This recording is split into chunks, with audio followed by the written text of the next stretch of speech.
Hello, everyone. Thank you for taking a moment for this episode of Leadership Synergized. I'm Kevin Smith, and I'm excited to bring to you a special guest today, Dr. Eric Goggins, who's the school superintendent, the district superintendent for North Gibson School Corporation, located in the southern part of Indiana, Princeton, Indiana. Dr. Goggins, good day, sir. Thank you so much for taking time out of what I know has to be a very busy time in your life. Yeah, thanks for having me, Dr. Smith. I'm excited to have an opportunity to talk with you on your podcast and hopefully share some knowledge that grows me professionally as well as others. Well, I appreciate your words. And Dr. Goggins and I have worked, not necessarily daily, but we've worked on some projects together over the past few years. And I've come to respect him. And he's an individual that, while he's been in education for a good period of time and has had an opportunity in multiple leadership roles, now has the opportunity to serve as the district superintendent, as I mentioned a moment ago. Before we jump in with Dr. Goggins, for our viewers and listeners who may be joining us for the first time, identify that our whole focus here is just to recognize that while life comes at us hard, it comes at us fast and quick and more rapidly today, maybe than yesterday, and will be more rapid and fast-paced tomorrow than it was today. We still have an opportunity to step back, slow down a pace for a moment, and just be still, reflect, and then take bigger leaps forward in our growth, as well as the value that we may have the opportunity to bring to others and our own organizations. And I know Dr. Goggins is going to provide some great insight that will help all of us as we move down the road with our personal and professional growth and development strategies. Dr. Goggins, how about you take a moment, just introduce who Eric Goggins is to our viewers and listeners. Sure. I am currently the superintendent of North Gibson School Corporation. Most importantly, though, I'm a father, a husband. I've got a wife, Brandy, two daughters, beautiful daughters who are avid dancers in the competitive dance world. And so I'm a dance dad. Certainly spend a lot of time doing that and supporting them. From being a sports guy to a dance dad, that was a bit of a shift, but they love it, so I love it. But I think that's most important to me, is that I'm a dad and a husband. And secondly, I'm very proud of being an educator. Started my career as a sixth grade English language arts teacher and started down the path in my second year of being a teacher that I thought, I'm enjoying coaching, being a teacher. Maybe someday I want to be a principal. Had great principal mentors that, as I was getting started early, I respected and thought a lot of. And they had tapped me on the shoulder saying, someday you got to think about this. So as I'm getting my master's, I'll go ahead and do it in administration and get my principal's license. Did that at Oakland City University. And sure enough, I'm in year 3 of teaching and go back to a wedding of a hometown friend who was the daughter of my superintendent growing up. And we were in the same class and good friends. And so I'm sitting with him, and his name's Doug Rose, was superintendent at Linton when I was a student there, and then went on to Vincennes and was at Vincennes at the time of his daughter's wedding. And he and his assistant superintendent were sitting, just talking to me, getting to know me, and we were just having a good social time together. And they asked me what I was doing, told them I was working on my master's degree, getting ready to finish that at the time. Fast forward about 3 weeks later, he reaches out to my parents and says, hey, could I get Eric's number? Calls me. Hey, I just had a principal retire 2 weeks before school starts, and I just think you need to come up here and interview with the school board. So I was like, Doug, I wasn't even thinking about that. I was looking towards my career of coaching basketball, baseball, and just come up and talk to me and be a good experience for you. So the very next day, I go up and meet with him and his school board president. Didn't know it, but I was one of, I think, maybe 2 or 3 candidates for the job. They had to turn it around really quickly. Interviewed that night. I was offered the job, had a board meeting 2 days later, and a week and a half before school started, at 25 years old, I'm an elementary school principal at Washington Elementary in Vincennes, 125 students, small school. But the average teacher age was 50, almost 52, I think, and I'm 25. That's how my administrative career started. But that's been my story of working through proving myself. I started when I was a 7th grader, when Doug Rose became my superintendent and got to know me. And through my time as a middle school and high school student at Linton made an impression on him that I've always carried that with me, that your work ethic, your legacy that you leave starts way earlier than you ever imagined it could. And for me, that started in 7th grade, and that led to me becoming an administrator and having great connections with someone like Doug, who was a great superintendent. And then that connection brought me to Princeton when they closed the school at Washington Elementary and Vincennes. I had a job to stay on there as an administrator, as a floating support to all schools, because they knew there was some transition coming there, that they wanted to keep me on. And I said, that's great. And I'm going to, for the sake of the district, I think I should look to be a principal where I have my own building, but I certainly want a job. I'll be here, but I want to be open. I'm going to look. And then that brought me to Princeton for an interview as an elementary principal here of their K-2 building. And got to be, I was privileged to be offered that position and work with another great superintendent. And that grew to proving myself in that role. And 2 years later, I'm offered the chance from Dr. Harmon to move up and become assistant superintendent. And then I spent 13 years doing that, 12 years doing that, and now I'm in year 2 of being superintendent. My path has been about great people recognizing things in me that I didn't necessarily always know I had, or that I even wanted to do.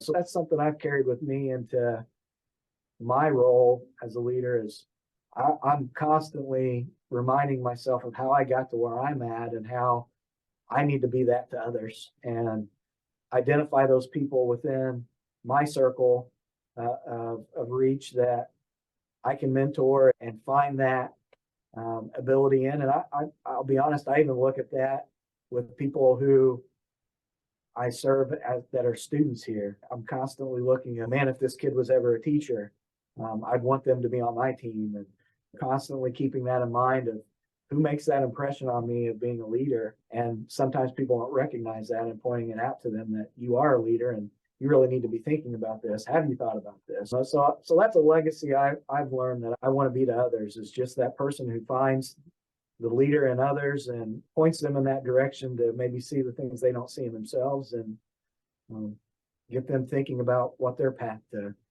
life and a career looks like. Thank you, Dr. Goggins. Certainly an interesting journey to where you are today in that aspect. And let me jump back first of all. And so you're 25 and you're offered your first building, so to speak, as a principal, where the staff's twice your age, probably twice the experience in that regard.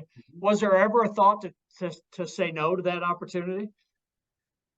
Yeah, Brandy and I had a lot of conversations around that. I had reservations about my ability at 25 to be a leader in that capacity. I think if I didn't have those doubts looking back, I think maybe I wasn't going into it for the right reasons. Those doubts really did come from, I wanted to do that job someday, but I wanted to be well prepared. I think the things I learned through that, through experience now, is you're never prepared fully for that next step and growing your leadership into a larger role, or that next step up the career ladder. But yeah, I certainly had a lot of doubts, and I had doubts in where I wanted to be with my career.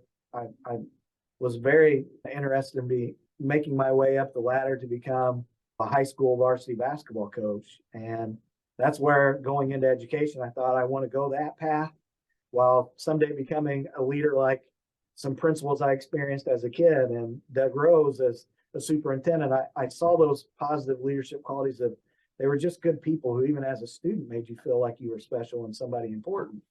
And I wanted to be that in multiple ways. And I always had in my mind, I want to be a great high quality teacher, which I had felt like in 3 years, I had begun that path of being a quality educator.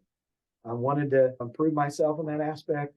I was beginning the path of making my way up into the high school ranks of coaching. Didn't happen, because that was going to happen the year I moved into administration to be an assistant at the high school level. And you have this mindset going into a career of, this is what I think my path is going to be. And I think I'm not unique in the fact that my path went a direction that through experience and past proving myself I never thought would have come back, took me the direction I needed to be. And it's a bit of faith and fate at the same time of your career and your life will go the direction if you just let things work the way that they're ultimately intended to work out for you. And that took a lot of faith at 25 to feel like I could do that. And it took a lot of understanding that I didn't know the answers and having good people who had faith in me that they could guide me to do that. And I had lots of questions for Doug. And it was, look, Doug, I don't know that I'm ready for this.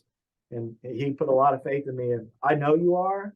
I wouldn't have called you to be here, even for an interview, if I didn't think your character and characteristics and quality of life that you've shown through your days in seventh grade when I first met you and you became friends with my daughter and your friend group and your family and your faith and your approach to life from the upbringing that your parents instilled in you. And I certainly was very fortunate in that. And he wasn't going to let me fail. And that's something I learned and still have with me today, that my job's to support people and not let them fail to the best of my ability. And not only identify people who are high quality leaders, but support them through tough conversations and through encouragement to be their best and support that and not give up on people. And it was fate and lots of people taking care of me and identifying what my needs were and constantly staying in contact with me. Dr. Goggins, so much comes to mind that I think your story and your path from early in your career to where you are today represents. Sometimes my experience has been personally and an observation, we as humans feel like we're looking for this grand purpose aspect. So we're slow to take a step. Your example really is, I'm going to take a step now and trust, and I'm going to take another step as I learn more, another step and another step in that regard.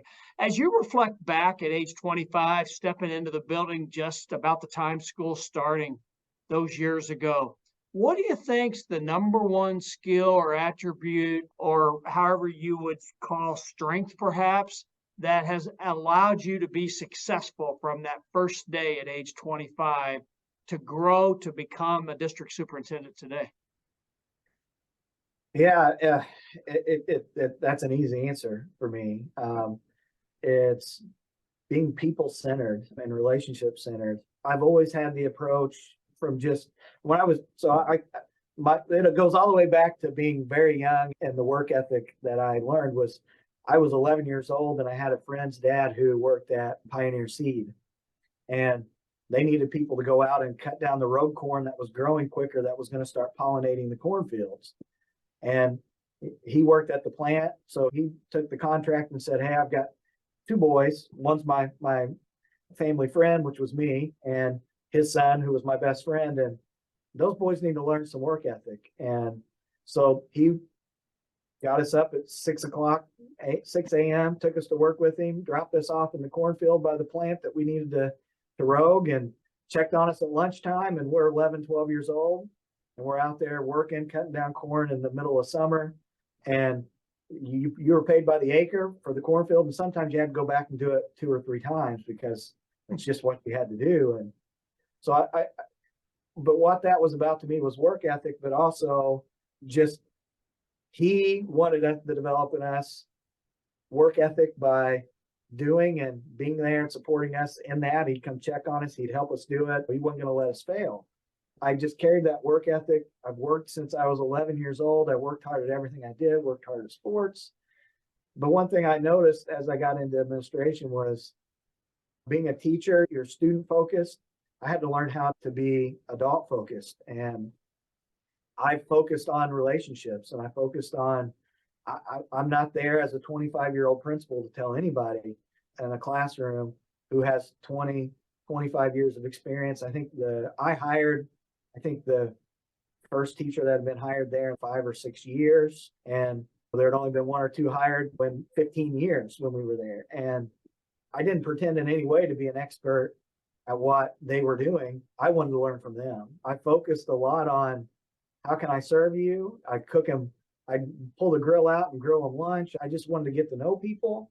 And I spent a lot of time just observing and learning and reaching out and support from a great principal network that was in Vincennes of experienced teachers or teachers who became administrators. And I just knew I needed to learn things. And I recognized quickly I had great experts in the classroom that didn't need me to tell them what to do. They just needed me to make their job easier and let them understand who I was as a person so that they could trust me as a leader. And that's what I did the whole first year. I quickly realized when they respected me and they trusted me, and many of those people still reach out to me today, make comments on things on Facebook. And when I was hired as superintendent almost 2 years ago, they were calling me and texting me. And everything we do is so people-centered in this profession. And if you lose that and you forget about your focus is to serve others, you're not going to last very long in being a building leader, or certainly not a district level leader. And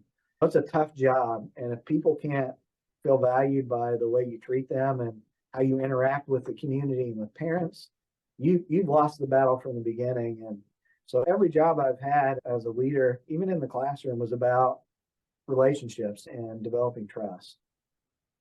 Thank you, Dr. Goggins. You hit upon something a moment ago, and you alluded to it again. And you talked about the willingness to learn and observe. Throughout my career, observing and personal experience, sometimes we think about adding value or gaining knowledge as this aspect that I got to read this particular textbook, or I've got to attend this particular class or course. And don't get me wrong, studies and research, and whether it's in the public schools, private schools, or it's in the higher education, that's all very important. And I still think plays relevancy to a very positive level. But in doing so at times, especially if we're post high school, post college years, we miss out on those opportunities right in front of us, those people who we interact with and are shoulder to shoulder with every day in the trenches. And one of the things you mentioned earlier that you did early on when you had that first principal's role at age 25, early in your career, and I bet you're still doing it today, you ask questions. For someone new in our leadership role today, regardless of age, regardless of experience, maybe it's a new challenge in a little bit different level outside of comfort zone. What are some questions, one or two questions that you believe could be most beneficial for a new leader, a new supervisor, a new building administrator, district administrator, really to ask others on a consistent basis? Yeah, I'm experiencing this a bit right now myself with the times you should be asking the most questions of others are the times that you are feeling the least confident in your effectiveness. And I go through waves myself, and waves of difficulty that make you question your effectiveness as a leader, that oftentimes they're not by necessarily your own ineffectiveness, but the challenges that you are seeing of the people you lead that they are having in their school building or their professional career. And I tend to be constantly evaluating my effectiveness, but more so in those moments where I don't feel confident that what I'm doing is having a positive effect. And that's when I start going out and asking questions to the people who I'm in charge of leading. And just an example, I feel like right now I'm so busy with dealing with issues within the district that I'm losing focus on steering the ship and keeping our people engaged, my administrative team engaged, and knowing what we're doing and what our goals and our missions are. And I feel when I'm putting out a lot of fires and dealing with a lot of issues, I feel that disengagement in what I want our purpose to be and what we're really focusing on improving in our district. That I just, as my principals have come in or I've seen them, I'm asking them to give me some feedback. What is it? I'm feeling this right now specifically, and just asking that question of what can I do to be better to serve you? I feel like I'm not doing that right now. And tell me what it is that you are feeling, because there's a pretty high likelihood I've learned that as a principal, if I'm feeling that the building is in chaos right now, that somebody else is feeling that too, and likely multiple people are feeling it. And to ignore that feeling yourself and to internalize that and try to find solutions on your own without asking just that simple question of, how am I serving you? I'm feeling this, and having that open discussion of what you truly are feeling in that moment of ineffectiveness brings you a whole new level of insight. And what I learned just this past week, when I'm feeling that, I have a conversation with a principal who's phenomenal here. Here's what I'm feeling. What do you think's causing that? Do you feel that way? And there was validation in the fact that it wasn't as bad as the way I was feeling, but it was, here's something I think we could do that we used to do that we abandoned for this good purpose, but this would be very helpful to get back to. And I'm like, you're right. But we're immediately going to change that. And it was something as simple as restructuring our administrative team meetings back to being collaborative, yet focused on specific tasks that we used to have a much more structured meeting agenda. I think there aren't any two specific questions I would say, other than when you are feeling doubt about your leadership, you should be asking questions of feedback to on how your leadership is going, to the people who are most critical in need of your leadership to be effective. And it's really been weighing on me pretty heavy lately about, if I'm feeling this, others have to feel it too. And if you wait until people tell you that they're feeling that stress, and then likely you're at a point where it's come to a much bigger issue than it would have been if you would have just addressed that and asked questions of the people you lead in the moment of feeling that. And I don't know, I think this is a good timing of the podcast and talking about it, but it's just, you got to trust those instincts of your leadership and feeling.